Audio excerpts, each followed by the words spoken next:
Olá, pessoal. Vamos falar um pouco agora sobre a importância da inteligência emocional e os seus pressupostos. Bom, como a gente mesmo comentou anteriormente, no bloco anterior, a gente falou ali sobre a inteligência emocional está sendo baseada, construída aí nas inteligências intrapessoal e interpessoal, ou seja, a sua capacidade de se conhecer e lidar com você mesmo, de se controlar, e de conhecer o outro e de influenciar o outro. Alguns estudos vêm mostrando isso para a gente, que o QE, o coeficiente emocional, é 2 vezes ou mais importante que o QI, o coeficiente de inteligência que era medido no passado. Isso não quer dizer que o QI não seja importante. Essa habilidade, essa capacidade de você ter uma performance melhor na parte lógico-matemática de raciocínio é muito importante e sempre vai ser. Mas como a gente viu, não se limita só a isso. Então, o QE, o coeficiente emocional, tem a ver com a nossa habilidade de lidar com a gente mesmo e com o outro. Se você reparar, por exemplo, talvez as pessoas que tenham melhor resultado ou melhores atingimento de metas ou de relacionamento está muito mais atrelado à forma como ela obtém esses resultados do que necessariamente com a sua capacidade de inteligência matemática ou de raciocínio simplesmente. Nem sempre aquela pessoa que tira 10 nas provas de matemática é que vai acabar sendo o melhor profissional em outras áreas. Por isso que o Gardner acabou ampliando isso para aquelas outras inteligências, mas a inteligência intrapessoal e interpessoal é comum a todos. 90% das nossas decisões são emocionais, então essa capacidade de saber, conhecer e lidar com as emoções está muito atrelado com as nossas decisões. Provavelmente, e aí o grupo de marketing usa muito dessas ferramentas e técnicas para fazer com que a gente compre aquilo que nem sempre a gente quer comprar. Mas por impulso, por emoção, a gente acaba comprando. Isso se aplica também nas decisões, nos nossos relacionamentos, no nosso trabalho e na nossa vida pessoal. Um outro fator também é que 75% da nossa performance são comportamentais, ou que a gente chama de soft skills. É a nossa capacidade não só de inteligência emocional, mas de comunicação, de negociação, de planejamento, né, de uma série de julgamentos. Então, isso tem muito a ver com a nossa capacidade de inteligência emocional, que a gente chama também, algumas delas atreladas aos soft skills. E quais são as utilidades, né? Por que a importância de se ter uma inteligência emocional melhor ou mais desenvolvida? O que a gente ganha com isso? Bom, são inúmeros ganhos, né? Já que ela tem um peso de 2 vezes mais e 90% da nossa performance, do nosso sucesso está atrelado, é muito importante que a gente desenvolva.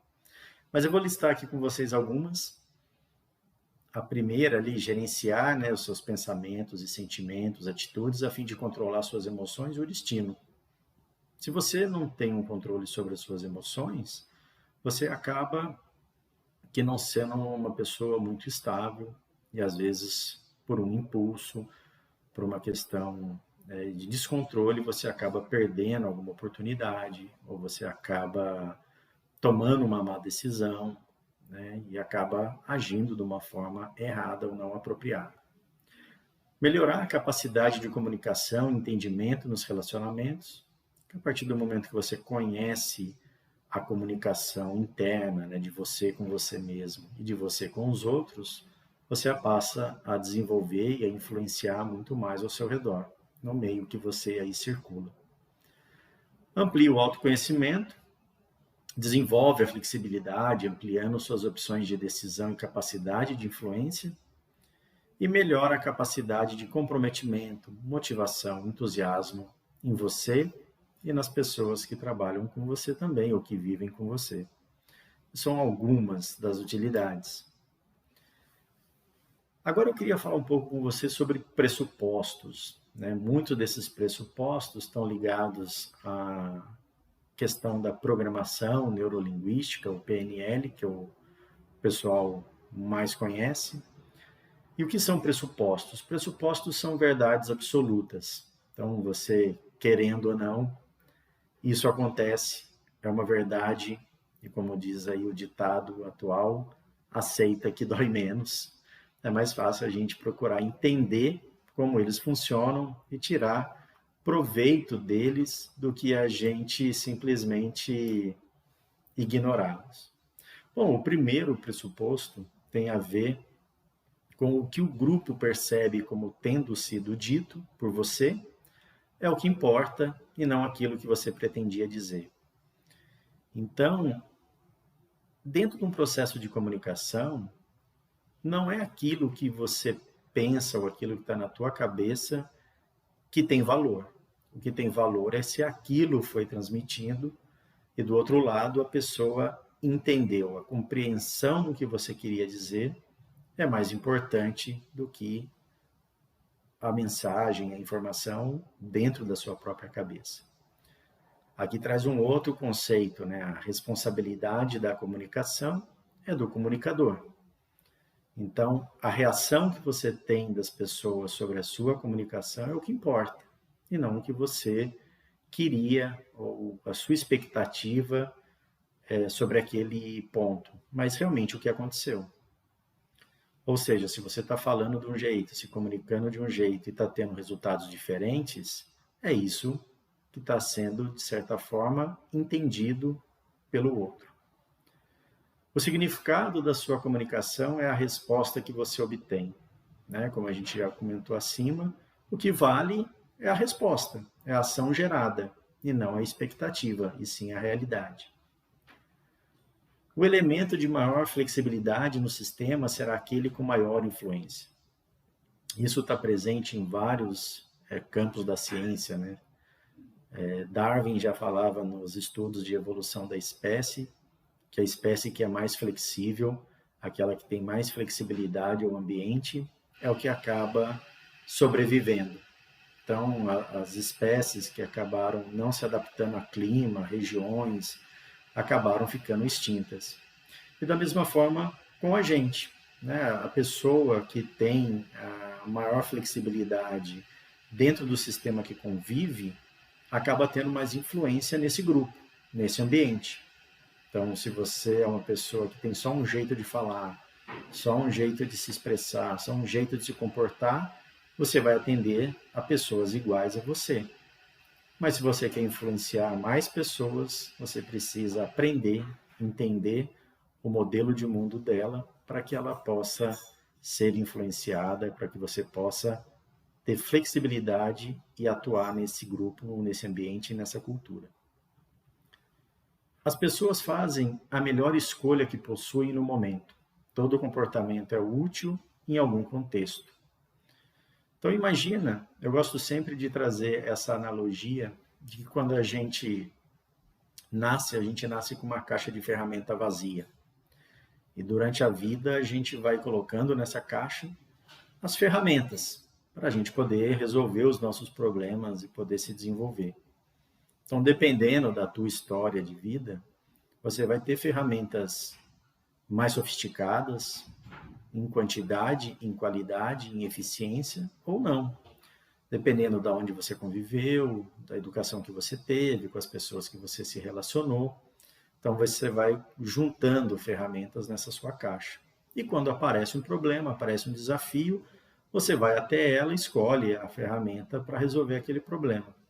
Agora, imagina, se você tem um problema e só tem uma ferramenta na sua caixa, é aquilo que você vai usar. Por isso que às vezes a gente fala assim, eu teria feito diferente, fulano agiu assim, eu teria feito assado. Porque na sua caixa de ferramenta de resolver problemas, existem outras opções. E para aquela pessoa, infelizmente, nem tanto. Mas tanto você quanto ela queria resolver o problema, né? Então, o comportamento é sempre útil, dependendo do contexto. E em complemento com isso, tem um pressuposto que eu gosto muito e gera bastante controvérsia às vezes, que é todo comportamento tem uma intenção positiva. Isso parece uma coisa meio estranha, mas nos treinamentos que eu faço eu sempre comento isso. Imagina uma pessoa que rouba um supermercado ou rouba um tênis de alguém. Essa pessoa tem uma intenção positiva? Pensa aí com você. Provavelmente a sua resposta vai ser não, vai falar, Cristiano, que absurdo, não tem nada de positivo nisso. Eu não estou tratando aqui se isso é correto, se isso é moral, se isso é ilegal ou legal.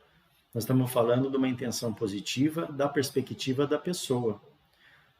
Para a pessoa que rouba, ela está fazendo algo positivo para ele, né? Ele quis ter o seu tênis, de repente ele está com o filho em casa passando fome, ele foi lá, roubou o supermercado, ou ele desejou ter aquilo porque vai fazer bem para ele, para a autoestima dele.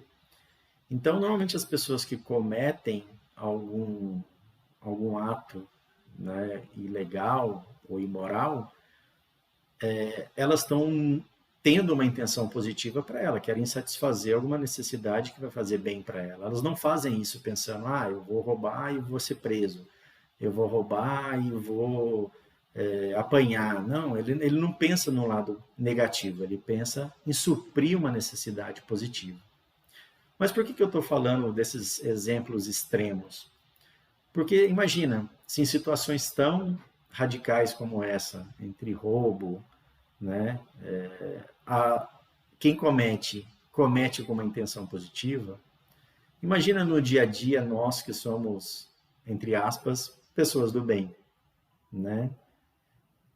Se para uma pessoa que é um criminoso consegue encontrar algo positivo em suas ações, imagina as pessoas no ambiente normal de trabalho ou de família. A gente normalmente tem sempre as melhores intenções, né, e que a gente quer que elas sejam positivas, mesmo que seja só para nós mesmos. E aí eu convido vocês a fazerem esse exercício, como usar esse pressuposto a seu favor. Né? Não é que a gente vai concordar, não é que a gente vai aceitar as coisas erradas, mas a gente passa a entender e ficar menos, digamos, estressado com essas situações. E lá na frente, quando a gente for falar do módulo sobre estresse, a gente vai voltar nesse assunto. Mas tem um livro que eu recomendo, né, que é Como Fazer Amigo e Influenciar Pessoas, que é um clássico. Ele fala bastante desse exemplo. Né? Até os criminosos acham que fazem um favor para a sociedade ao matar alguém. Então, às vezes a gente tem uma boa intenção a falar algo para alguém no trabalho, a dar um conselho, ou ter uma certa atitude, achando que aquilo vai ser positivo. Às vezes, para outras pessoas, não é, mas para você, você teve uma boa intenção. Isso nos ajuda a não, como eu disse, concordar, mas a entender o comportamento de algumas pessoas, e com isso você fica menos estressado com esses eventos. Outro pressuposto é que qualquer pessoa pode aprender qualquer coisa. Esse é um pressuposto também que é chamado de modelagem, ou seja, nascemos também com a caixa de ferramenta vazia e o nosso HD, né, o nosso cérebro, também vem com poucas coisas instaladas ali. Então, você tem a mesma capacidade de qualquer outra pessoa de aprender um instrumento, de aprender uma habilidade, de aprender um esporte. Todos nascemos com as mesmas capacidades, desde, lógico, a gente não tenha nenhuma limitação física para isso. Mas do ponto de vista psicológico, o que uma pessoa pode aprender, qualquer outro ser humano também tem essa habilidade. É lógico, alguns têm uma predisposição, um gosto, uma habilidade, ou muitos chamam até dom, mas na verdade nada mais é do que um esforço contínuo e um compromisso em aprender e praticar um novo conceito. Um outro pressuposto, as pessoas já dispõem de todos os recursos que precisam. Elas precisam ter acesso a esses recursos. Às vezes falta para a gente coragem. Mas se você parar para pensar em algum momento da sua vida, você já teve coragem em outro contexto. Mesmo de quando criança, coragem de atravessar uma rua, né? Ou iniciativa, ou criatividade. Em algum momento você foi criativo na escola, ou você está procurando uma habilidade de paciência, em algum momento você teve que praticar a paciência. Então, a maioria dos recursos que a gente precisa, e quando adulto a gente sente falta, em algum momento a gente vivenciou esse sentimento. Está lá guardadinho. Então, se você tiver essa capacidade de revisitar, né, esses momentos, esses sentimentos e trazer ele para um novo contexto, você vai perceber que, na verdade, você tem, sim, os recursos que precisa dentro de você. Não existe o que se chama fracasso, existe apenas feedback. Utilizar tudo o que acontecer para aprender, crescer e avançar. Essa é uma outra coisa de um pensamento de crescimento e não de fixo, que a gente vai ver mais para frente, mas ele exemplifica exatamente como a gente reage a um evento negativo. Então, se de repente você fez aquela apresentação e foi um desastre e pensa, nossa, eu não levo jeito para oratória, eu não levo jeito para apresentar, você vai acabar acreditando nisso e não vai fazer mais. Mas se você aplicar o pressuposto de que não existe fracasso e sim feedback ou aprendizado, você vai falar, opa, nessa apresentação eu não fui bem nessa parte ou naquela, preciso ensaiar mais, preciso me preparar, preciso checar de repente antes da apresentação e você corrige os pontos que você aprendeu que não foram tão bons quanto a sua expectativa.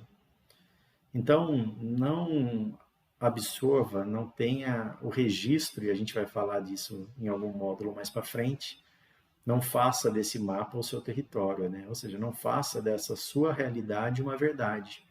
Então, se em algum momento você não foi bom em algum evento, seja ele qual for, não registre ele como sendo um fracasso, mas sim o que você pode aprender com ele e fazer melhor da próxima vez. A chave para ensinar e influenciar as pessoas é entrar no seu modelo do mundo. Como a gente falou anteriormente, a questão da flexibilidade. Para você poder influenciar alguém para vender algo, vender um projeto, vender um produto, um serviço, uma ideia, ou que a pessoa simplesmente te escute, você precisa entender e entrar no modelo de mundo dela. Né? Como ela pensa, a forma como ela fala, quais são os seus valores, seus princípios. Então, você precisa entender as pessoas para poder influenciá-las. E, por último, o mapa não é o território, as pessoas reagem ao seu próprio mapa, a representação da realidade, não a realidade. A gente vai ver no módulo seguinte, no próximo vídeo, exatamente esse tema em detalhes. Mas quando você olha o mapa não é um território, ele só é um desenho de um território, de algo, mas ele não é aquele lugar. E a gente acaba criando mapas na nossa mente e seguindo esses mapas para repetir comportamentos que a gente teve durante a vida. Então, como eu falei, se de repente você teve uma experiência quando criança, de repente um cachorro correr atrás de você, você desenhou esse mapa de que cachorro é perigoso, né? E eu não devo gostar ou brincar com cachorros.